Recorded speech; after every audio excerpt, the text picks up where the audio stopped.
Good evening, students. Welcome you all to the official YouTube channel of ज्ञान गुरुकुल सफलता की नई उड़ान।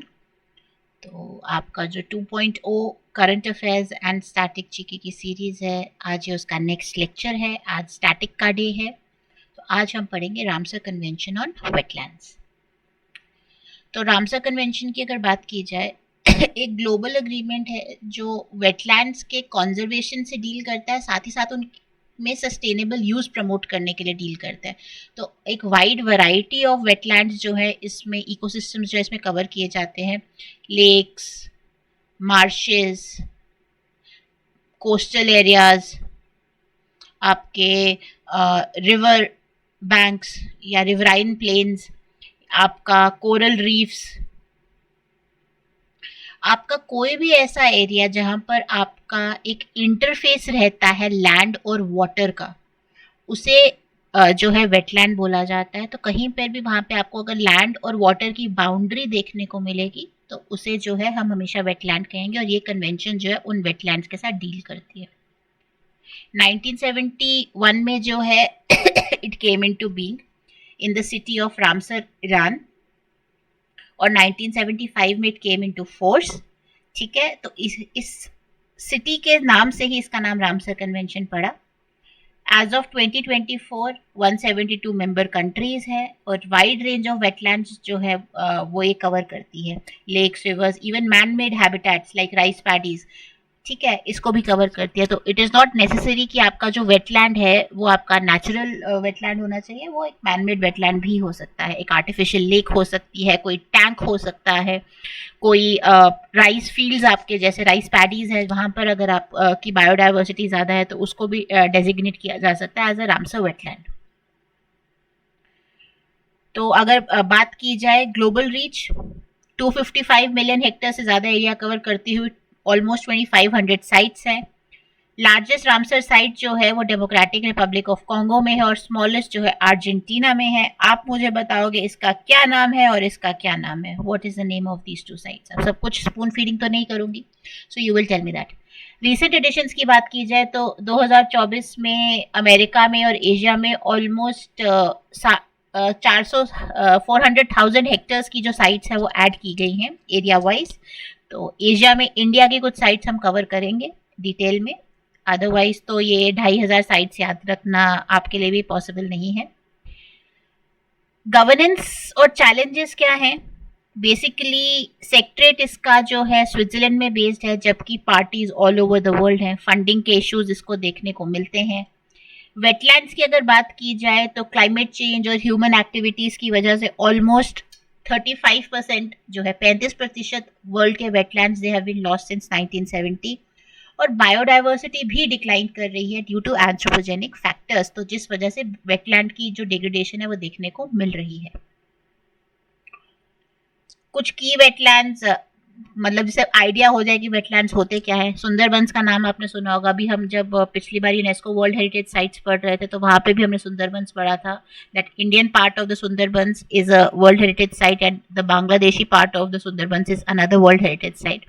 तो ये लार्जेस्ट कॉन्टिग्यूस मैनग्रोव फॉरेस्ट है, और ये एक रामसर साइट भी है।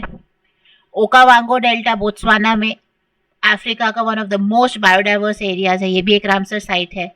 यूएस में एवरग्लेड्स, ये भी हमने पढ़ा था यूनेस्को वर्ल्ड हेरिटेज जब साइट के बारे में हम पढ़ रहे थे परसों। तो इट इज द लार्जेस्ट सब tropical wilderness in the US, crucial for flood control and endangered species. Right, okay, moving on. तो इन वेटलैंड्स की इकोनॉमिक और इन्वायरमेंटल इंपॉर्टेंस तो रहती है। पानी साफ करते हैं, क्लाइमेट को रेगुलेट करते हैं, ऑब्वियसली हाइड्रोलॉजिकल साइकिल को मेंटेन करते हैं, न्यूट्रिएंट रिसाइकलिंग में हेल्प करते हैं। अगर इसमें से किसी भी कॉन्सेप्ट में आपको कोई इशू है तो आप अपने इन्वायरमेंट वाले टीचर को बोल सकते हैं, they will take this up in class as well. And for those of you जो सिर्फ ये सीरीज फॉलो कर रहे हैं and they not enrolled as students, आप कमेंट सेक्शन में लिख सकते हैं। I will explain the concept further. ठीक है, फ्लड कंट्रोल में हेल्प करते हैं। पेड़ उगे हुए हैं यहाँ पर, या यहाँ पर कुछ आपका घास वगैरह या कुछ भी वेजिटेशन है, तो वो क्या करेगी, वाटर को जो है, वाटर के फ्लो में जो है उसकी वेलोसिटी में ब्रेक भी लगाएगी, साथ ही साथ वाटर को पर्कुलेट करने में हेल्प करेगी। साथ ही साथ ये वेटलैंड्स में फूड, बहुत बायोडाइवर्स रीजन्स होते हैं, यहाँ पे आपको बर्ड्स, फिश और ये सब चीजें बहुत मिलती हैं, बायोडाइवर्सिटी रिच एरियाज हैं, तो उस वजह से फूड के लिए, फूड सिक्योरिटी के लिए भी बहुत इंपॉर्टेंट है। इंडिया की अगर बात की जाए तो इन 2024 हमारी 85 रामसर साइट्स हैं which cover more than 1.3 million hectares of area. 2014 में 26 रामसर साइट्स थी और तब से लेकर अब तक जो है हमने 59 न्यू रामसर साइट्स जो है वो ऐड 27 होना चाहिए था, 27 रामसर साइट्स थी, तब से लेकर अब तक हमने 59 न्यू रामसर साइट्स जो है ऐड करी हैं। ठीक है, 1.3 मिलियन हेक्टेयर्स, ग्लोबल लीडर है इंडिया। ये कुछ उन्होंने मार्क करा हुआ है कहाँ कहाँ पे इंपॉर्टेंट साइट्स थी, बट अभी हम कवर भी करेंगे। तो डाइवर्स इकोसिस्टम मैनग्रोव्स आते हैं, फ्रेश वाटर लेक्स आती हैं, हाई ऑल्टीट्यूड वेटलैंड्स आते हैं, मैनग्रोव्स में Sundarbans is the best example. Otherwise आपका तमिलनाडु कोस्ट पर एंड महाराष्ट्र की कोस्ट पे बहुत सारे फॉरेस्ट है, मैनग्रोव फॉरेस्ट हैं जो रामसर साइट्स हैं। Fresh water lakes, Loktak lake Manipur में जो है लार्जेस्ट फ्रेश वाटर लेक है नॉर्थ ईस्टर्न इंडिया में, वो भी एक रामसर साइट है। कश्मीर की वुलर लेक यार, राइट, हमारा Mansar Surinsar, that is also recognized. High altitude wetlands आपके जैसे रेणुका वेटलैंड है हिमाचल प्रदेश में, again Wular is again an example of an high altitude wetland. तो the state with the maximum number of Ramsar sites is Tamil Nadu. And अपनी स्टेट जम्मू एंड कश्मीर की बात करें तो हमारे पास 5 वेटलैंड्स हैं। टोटल हमारे पास कितने हैं? 85 वेटलैंड्स हैं। तमिलनाडु के बाद किसके पास सबसे ज्यादा है? उत्तर प्रदेश के पास सबसे ज्यादा है, फॉलोड बाय पंजाब, ओडिशा, ठीक है, and then Madhya Pradesh and J&K। तो ये कुछ फिगर्स है जो आपको याद रखने पड़ेंगे। जम्मू में कितने हैं? जम्मू एंड कश्मीर में 5 हैं। इनकी डिटेल्स भी हम आज पढ़ेंगे। तो ये सिविल्स डेली से लिया गया एक इन्फोग्राफिक है जहां पर सारी स्टेट्स एंड यूनियन टेरिटरीज के अक्रॉस जो जो हमारे वेटलैंड्स हैं, रामसर साइट्स हैं, उनको जो है मैप किया गया है। तो जम्मू एंड कश्मीर के 5 कौन से हैं? होकेरसर, हाईगम वेटलैंड, शालबुग, सुरिनसर मानसर और वुलर लेक। लद्दाख में सोकर एंड सोमोरिरी। हिमाचल में चंद्रताल, पोंग डैम, रेणुका लेक। उत्तराखंड में आसन बराज है, उत्तराखंड में बखीरा है, हैदरपुर, नवाबगंज, पार्वती अर्गा, समसपुर, संडी, सरसाई, सुर सरोवर, अपर गंगा रिवर। बिहार में कंवर लेक, असम में दीपौर बील, त्रिपुरा में रुद्रसागर लेक, मणिपुर में लोकटाक है, मिजोरम में पाला है, वेस्ट बंगाल में अस्त कोलकाता वेटलैंड जो सुंदरबन वेटलैंड्स है, ओडिशा में अंसुपा लेक, भिटरकनिका, छिलका, हीराकुड, सतकोसिया, टम्पारा। चिल्का अगर आपको याद हो, चिलिका आपको याद हो तो ये यूनेस्को वर्ल्ड हेरिटेज साइट भी है। आंध्र प्रदेश में कोलेरू लेक है। तमिलनाडु में नंजरायन बर्ड सैंक्चुरी ये लेटेस्ट है। खाजूवेलू बर्ड सैंक्चुरी ये भी लेटेस्ट है। Chitrangudi, gulf of Mannar, Kanjirankulam, Karikili, Koonthankulam, Pallikaranai, Pichavaram, point Calimere, Suchindram, Vadavur, Vedanthangal, Vellore, Vembanur. Kerala में अष्टमुडी है, सस्तम कोटा है, वेम्बनाड कोल है, राइट। कर्नाटका में रंगानिथु है, गोवा में नंदा लेक है, महाराष्ट्र लोनर, नंदूर, मध्यमेश्वर, थाने क्रीक, मध्य प्रदेश में तवा रिजर्वायर ये भी लेटेस्ट एडिशन है। भोज वेटलैंड, साखिया सागर, श्रीपुर और यशवंत सागर। गुजरात में खिजाड़िया, नाल सरोवर, थोल लेक एंड वधवना वेटलैंड है। राजस्थान में क्योलादी और सांबर लेक है। पंजाब में ब्यास है, हरिके, कंजली, केशोपुर, मियानी, नंगल एंड रोपड़। और हरियाणा में है सुल्तानपुर और भिंडावास। तो ये मैंने लिस्ट तो पढ़ दी बट याद इतनी आसानी से होगी नहीं, तो आप इस पे थोड़ा सा टाइम दें और ये वेटलैंड्स को याद रखें। तो इंडिया सिग्नेटरी बना 1982 में, राइट, एंड 3 नई साइट्स इसकी जो है 2024 में ही ऐड हुई हैं। टोटल एरिया पहुंच गया है 1358068, मोर than 1.3 million hectares. Tamil Nadu has the highest number of Ramsar sites in India with 18 sites, followed by Uttar Pradesh with 10 sites. India के जो वेटलैंड्स है वो 10% of the total wetland area constitute करते हैं कंट्री में, स्प्रेड अक्रॉस 18 स्टेट्स। सिर्फ 18 स्टेट्स में जो है आपको वेटलैंड्स देखने को मिलेंगे, right. UK leads globally with 175 sites, followed by Mexico with 142 sites. Bolivia जो है however has the largest area under Ramsar protection. तो नंबर ऑफ साइट्स यूके और मेक्सिको में है ज्यादा, लेकिन एरिया वाइज अगर बात की जाए तो बोलिविया जो है that has the largest area, जैसे इंडिया में Gujarat has the largest area. National wetland inventory और असेसमेंट जो इसरो ने करवाई थी उसके according 4.63% of the total geographical area जो है वो वेटलैंड्स कवर करते हैं। एंड 19 टाइप्स ऑफ वेटलैंड्स जो हैं, अलग अलग तरह के वेटलैंड्स, अलग अलग, जैसे मैनग्रोव फॉरेस्ट हैं, मार्शेज हैं, स्वम्प्स हैं, लेक्स हैं, मैनमेड लेक्स हैं, रिवराइन प्लेन्स हैं, फिर डैम्स हैं। ये आसन बराज जो है एक तरह का डैम ही है जो उत्तराखंड में आसन बराज है, राइट। आपकी सॉल्ट वाटर लेक्स है, फ्रेश वाटर लेक्स हैं। तो ये सब चीजें जो है अलग अलग तरह की जो है, it constitutes 19 types of wetlands. Gujarat का सबसे ज्यादा एरिया मैंने अभी ऊपर बताया था, followed by Andhra Pradesh, Uttar Pradesh and west Bengal. Okay, moving on next. Chilika lake, Keoladeo और वेम्बनाड कोल कुछ हमारी जो है आइकॉनिक रामसर साइट्स हैं। ऑल्दो बहुत सारी साइट्स आइकॉनिक हैं, बट सिंस पॉसिटी थी मेरे पास स्पेस की तो मैंने सिर्फ 3 का नाम डाला। हाँ, जम्मू एंड कश्मीर की रामसर साइट्स। सबसे पहला शालाबुग वेटलैंड जो कि 2022 में ऐड किया गया था अलॉन्ग विद हाइगम वेटलैंड। तो ये गांदरबल डिस्ट्रिक्ट में है एंड कश्मीर वैली का इंपॉर्टेंट वेटलैंड है। क्रिटिकल बर्ड सैंक्चुरी है, numerous species of migratory water foul यहाँ पर आते हैं, वाटर बर्ड्स यहाँ पर आते हैं विंटर मंथ्स में स्पेशली। आपको ग्रे लैग गीज, नॉर्दर्न पिनटेल्स, नॉर्दर्न शवलर्स, गैडवॉल्स यहाँ पे देखने को मिलेंगे। और कंजर्वेशन एफर्ट्स चल रहे हैं। थ्रेट्स क्या है? इंक्रोचमेंट्स हैं, अनरेगुलेटेड कंस्ट्रक्शन है, सिल्टेशन है, मिट्टी बहुत ज्यादा जो है इकट्ठी हो रही है, सिल्ट बहुत ज्यादा इकट्ठी हो रही है। हाइगम की बात की जाए तो ये वुलर लेक के नॉर्थ के फ्रिंज पर जो है लोकेटेड है, बारामूला डिस्ट्रिक्ट में, राइट। इकोलॉजिकल इंपॉर्टेंस, ये वुलर लेक की हाइड्रोलॉजिकल रिजीम में, वुलर लेक में कितना पानी है, कितना नहीं है, कैसे जा रहा है, कब जा रहा है, उसके लिए बहुत इंपॉर्टेंट है। फ्लड कंट्रोल में हेल्प करती है, ग्राउंड वाटर रिचार्ज में हेल्प करती है और वाटर को प्यूरिफाई करने में भी हेल्प करती है। यहाँ पे आपको mallard, Eurasian wigeon, Eurasian teal जैसे बर्ड्स देखने को मिलेंगे और बहुत सारे बर्ड्स जो है माइग्रेटरी बर्ड ट्रीटी के अंडर प्रोटेक्टेड है, राइट। चैलेंजेस, अगेन सिल्टेशन देखने को मिले, बहुत ज्यादा रेत और मिट्टी जो है इकट्ठी हो रही है डिफॉरेस्टेशन की वजह से, पोल्यूशन की वजह से, और वाटर लेवल्स भी जो है वो कम हो रहे हैं, जिस वजह से जो है एक सीरियस कंसर्न है। सुरिनसर मानसर को 2005 में ऐड किया गया था एंड जम्मू के पास दोनों लोकेटेड है, ट्विन लेक्स हैं, माइथोलॉजिकल सिग्निफिकेंस भी है। मानसर लेक सुरिनसर से ज्यादा बड़ी है, सबको पता है। हाइड्रोलॉजी के लिए बहुत इंपॉर्टेंट है, आसपास के एरिया को, जो कंडी इलाका है वहां पे पानी प्रोवाइड करती है।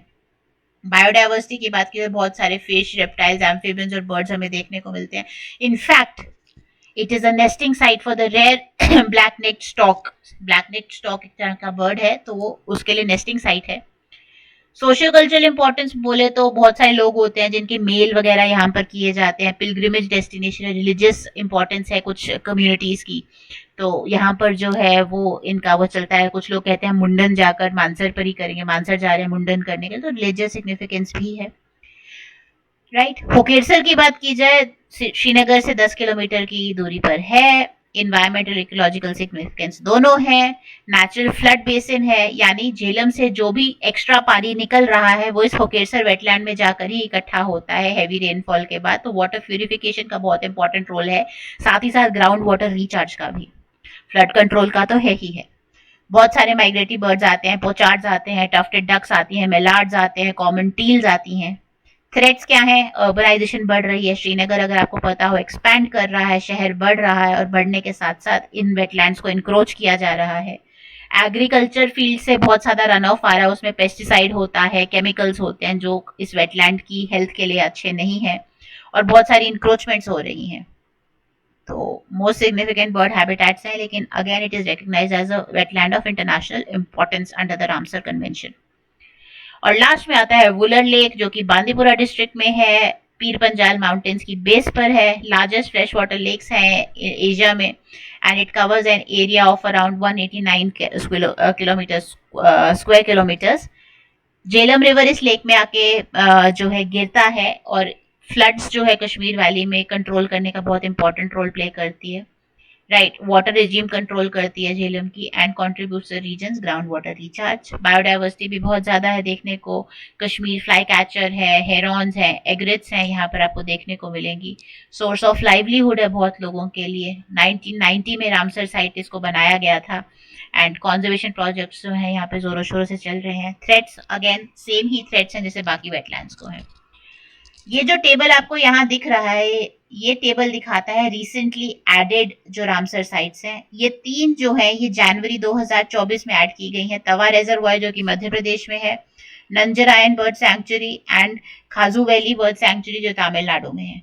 उससे पहले 2023 में नागी बर्ड सैंक्चुरी जो बिहार में है, लॉन्गवुड शोला रिजर्व फॉरेस्ट जो तमिलनाडु में है, कराई वेट्टी बर्ड सैंक्चुरी तमिलनाडु में, मगाड़ी केरे कॉन्जर्वेशन रिजर्व कर्नाटका में, अघानाशिनी एस्चुरी कर्नाटका में and Ankasamudra bird conservation reserve Karnataka में जो है ये ऐड किए गए थे 2023 में। तो ये चीजें आपको याद रखनी है। कौन सा मतलब लेटेस्ट वाला तो याद रखना ही है, साथ साथ JNK वाला भी याद रखना है। इम्पोर्टेंस क्या है बायोडाइवर्सिटी कंजर्वेशन? ऑब्वियसली आपके बर्ड्स के लिए, रेप्टाइल्स, एम्फिबियंस, जो भी species, living species in wetlands के ऊपर डिपेंडेंट है उनके लिए बहुत इंपॉर्टेंट है। वाटर रिसोर्स मैनेजमेंट, वाटर को प्योरीफाई भी करते हैं, वाटर लेवल्स भी मेंटेन करते हैं, हाइड्रोलॉजिकल साइकिल के लिए बहुत इंपॉर्टेंट है। माइग्रेटरी बर्ड हैबिटेट, नेस्टिंग के लिए, एग लेइंग के लिए बहुत ज़रूरी है ये, उनकी पॉपुलेशन सो दैट आगे जो है बढ़ सके उसके लिए बहुत ज़रूरी है। और बहुत सारी रामसर साइट्स जो हैं लोगों को लाइवलीहुड प्रोवाइड करती हैं, रिसोर्सेज भी देती हैं और इनकम भी देती हैं लोकल कम्युनिटीज़ को, टूरिज्म के थ्रू या फिशिंग के थ्रू या टिम्बर कलेक्शन के थ्रू, राइट। तो ये सब चीज़ें हैं। थ्रेट्स, क्लाइमेट चेंज तो है ही है, पोल्यूशन और अर्बनाइजेशन जिसकी वजह से इंक्रोचमेंट्स हो रही हैं और हमें सिल्टेशन वगैरह देखने को मिला, डिफॉरेस्टेशन हो रही है और इंक्रीज सिल्टेशन की वजह से जब मिट्टी इकट्ठा हो रही है वहाँ पे सिल्ट इकट्ठा हो रहा है तो वाटर लेवल जो है वो कम होता जाएगा और वो सिल्ट जो है उस वाटर लेवल को कवर करती जाएगी, जिसके बाद वो वेटलैंड जो है it after a while it will cease to exist, it will get converted into a piece of land. Legal frameworks बनाए गए हैं, फाइनेंशियल सपोर्ट्स जो है दी जा रही है, पब्लिक पार्टिसिपेशन को प्रमोट किया जा रहा है इनको कंजर्व करने के लिए। इकोसिस्टम सर्विसेज भी देती हैं, टूरिज्म पोटेंशियल तो है ही, इकोनॉमिक और एनवायरमेंटल सिग्निफिकेंस क्या है ये हम पढ़ चुके हैं, flood regulation, ground water recharge, carbon sequestration, बाकी क्या कहते हैं micro climatic regulation. Tourism potential tourist को अट्रैक्ट करने के लिए और लाइवलीहुड के लिए बहुत इंपॉर्टेंट है लोकल कम्युनिटीज की। नेक्स्ट, तो कंक्लूजन आप पढ़ सकते हैं, यही है कि इम्पॉर्टेंट है और इन इकोसिस्टम्स को प्रिजर्व करना बहुत ज़रूरी हो रखा है, specially in a world which is governed bye climate change. Ramsar convention का एक बहुत इंटरेस्टिंग कॉन्सेप्ट है मॉन्ट्रू रिकॉर्ड का। ये मॉन्ट्रू रिकॉर्ड जो है 1990 में इस्टेब्लिश किया गया था और ये ऐसी रामसर साइट्स का एक रजिस्टर है, ऐसी रामसर साइट्स की एक लिस्ट है जो सबसे ज्यादा थ्रेटेंड है इकोलॉजिकली। वो क्रिएट करता है, आइडेंटिफाई करता है और प्रायोरिटाइज करता है ऐसी साइट्स को जो सबसे ज्यादा इम्पैक्टेड है इकोलॉजिकल थ्रेट से। तो अगर 2024 की बात की जाए तो मतलब ऑलमोस्ट 2494 साइट्स में से कौन सी जो है जिनको सबसे ज्यादा जो है जरूरत है कॉन्जर्वेशन एफर्ट्स की, किसको सबसे ज्यादा प्रायोरिटी पे रखना है ताकि हम अपना इकोसिस्टम जो है प्रिजर्व कर सकें। तो एज ऑफ 2024 48 साइट्स जो है इस मॉन्ट्रू रिकॉर्ड में है। एंड क्राइटेरिया क्या है? एडवर्स इकोलॉजिकल चेंजेस जो है उनमें दिखने चाहिए ड्यू टू ह्यूमन और नेचुरल कॉजेस। ज्यादा सिल्टेशन हो रही है या ज्यादा अर्बनाइजेशन की वजह से या क्लाइमेट चेंज इतना ज्यादा हो गया कि वो वेटलैंड ही नहीं रहा, वो सूखा हो गया है, वहां पे ड्राउट आ गया, एक्सट्रीम वेदर इवेंट्स देखने को मिल रहे हैं। तो इस क्राइटेरिया पे जो इनको रिकग्नाइज किया जाता है। इंडिया की अगर बात की जाए तो 3 साइट्स इंडिया की मॉन्ट्रू रिकॉर्ड में है, Keoladeo national park Rajasthan, Loktak lake Manipur and Chilika lake Odisha. 1990 में इसको ऐड किया गया था क्योंकि पानी की कमी हो रही थी और इकोसिस्टम डिग्रेड कर रहा था। लोकटाक लेक हाइड्रोलॉजिकल चेंजेस हो रहे थे और हैबिटेट लॉस हो रहा था, 1993 में ऐड किया गया था। चिलिका लेक को भी 1993 में ऐड किया गया था लेकिन 2002 में इसे इस लिस्ट से हटा दिया गया क्योंकि इसको प्रॉपरली रिस्टोर कर दिया गया था, सक्सेसफुली रेस्टोरेशन देखने को मिली थी चिलिका लेक में। तो इंटरनेशनल अटेंशन ड्रॉ करता है। क्राइटेरिया क्या है हटाने का? जब उनका इकोलॉजिकल कैरेक्टर सक्सेसफुली रिस्टोर किया जाता है और उनका जो प्राइमरी कॉजेज है डिग्रेडेशन के उसको एड्रेस कर दिया जाता है। इंडिया की क्या अप्रोच है कि भाई इंटरनेशनल एक्सपर्टीज को यूज करके और फंडिंग को यूज करके वो क्रिटिकल जो आपके कंजर्वेशन प्रोजेक्ट्स हैं उन पर फोकस करे, जिस वजह से चिलिका लेक को जो है वो निकाल सका था इस मॉन्ट्रियल रिकॉर्ड की लिस्ट में से 1993, मतलब ऑलमोस्ट 9 इयर्स लगे हमें इस चीज को सक्सेसफुली इम्प्लीमेंट करने में। फ्यूचर क्लाइमेट चेंज पर फोकस करिए, जो टेम्परेचर बढ़ रहा है और उसका एवरेज टेम्परेचर उसे मिटिगेट करिए, राइट। कम्युनिटी को इन्वॉल्व करिए, जितना ज़्यादा लोकल पार्टिसिपेशन होगा, जितना ज़्यादा लोग अपने आप को एक्टिव स्टेक होल्डर समझेंगे, उतना ज़्यादा जो है बेनिफिशियल रहेगा। ग्लोबल पार्टनरशिप्स को प्रमोट करिए, UNEP, CBD, convention on biological diversity, UNEP United Nations Environment Programme, उनके साथ कोलैबोरेट करिए और वेटलैंड कंजर्वेशन को प्रमोट करिए। और सबसे इंपॉर्टेंट, पब्लिक अवेयरनेस को जो है प्रमोट करिए। हर साल 2 फरवरी को वर्ल्ड वेटलैंड्स डे मनाया जाता है और इस दिन को अवेयरनेस रेज करने के लिए जो है यूज किया जाए। So that is all for today. Thank you and I will see you all tomorrow with the current affairs lecture. बाकी जेकेपी कांस्टेबल का सिलेबस आ गया है, तो आने वाले कुछ लेक्चर्स जो हैं पहले हम उनके टॉपिक्स को कवर करेंगे जो उस सिलेबस में हाईलाइट किए गए हैं टॉपिक स्टैटिक जीके के, उस पर ज़्यादा फोकस करेंगे, फिर बाकी चीज़ें भी करेंगे। ऑल्दो जो उनके सिलेबस में लिखे गए हैं टॉपिक्स वो बाकियों के लिए भी उतने ही इम्पोर्टेंट हैं। So I will see you all tomorrow with the next current affairs lecture. Till then take care and have a happy evening. तैयारी जो है अपनी कस लो, बढ़ा लो, जैसा जो करना करिए।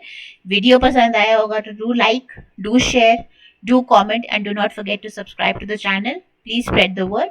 बाकी आप वॉक इन क्वेरीज भी ले सकते हैं, आप कॉल भी कर सकते हैं ज्ञान गुरुकुल के ऑफिशियल चैनल, कॉल भी कर सकते हैं ऑफिशियल नंबर पर, सॉरी, ठीक है। तो I will see you all tomorrow. Happy learning, take care, bye bye.